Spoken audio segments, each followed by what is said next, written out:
Раим, ти си еден од ловците кои што вчера случајно налета кај возрастниот човек кој што беше нападнат од мечка. Да, ние вчера бевме со групата Око Соколово во Орејовица, горно Зборуваме село. за 23 октомври, Да, празник, неработен ден, неработен ден, понеделник, дозволен за лов. дозволен за лов.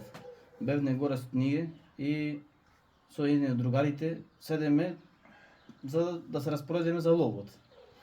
Слушаме долу викање. Викат човек помош барат.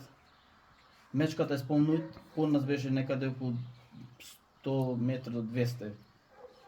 И изреагираме ние, фрлеме со пушки и ние почнаме да викаме. Само еден момент, фрливте со пушки, значи пукавте во воздух. Во воздух, за да, пошто тој викаше цело време, бараше помош, викал, ние пукнаме неколку пати, 2-3 пушки фрлене, потоа истрчане со другарот до джипот, се спуштене долу, попат го сретнаме човек, кога појде кај него беше преблетен, обелен скрос и кога видам него препознане наш човек.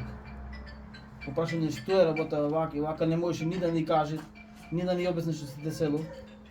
Само спомнуваше мечката. Го прашаме што се случи, ништо не може да ни објасни. Искрварен беше, го зедомне в джип, оставене, надолу го прашуваме, не можеше ништо да ни каже.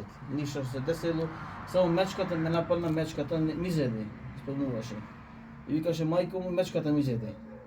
Го донесеме долу, кога стигнаме, го претореме во другата кола, во джипот, идем до Кичево, таму го ставија инекција во брза помош, го пратеја на хирушко, па имаше таму нешто со забите, фатен беше, откинат, направи снимање, го шие тука, го снимаат да немаат нешто на реброто оштетено. И цело време во паника човекот. Ти си подолго време ловец. 3 години. Каква е состојбата со мечките денес во споредба со минатите години? Годинава е многу. Многу таму кај што бевме во тој Орејачкиот. Значи на многу места навидовме на стапало од мечки. Кај што имат камење превртено. Значи тоа е и повисоко се биле и горе имат мечки. Значи исто јас сум видел таму на едно место се викат Соколовка, не го викаме. Спрема Песијакот. Забележав огромна мечка црна. Забележав на голема далечина. Доаѓаат поблиску до селата како што е случајот во Маврово, Ростуше.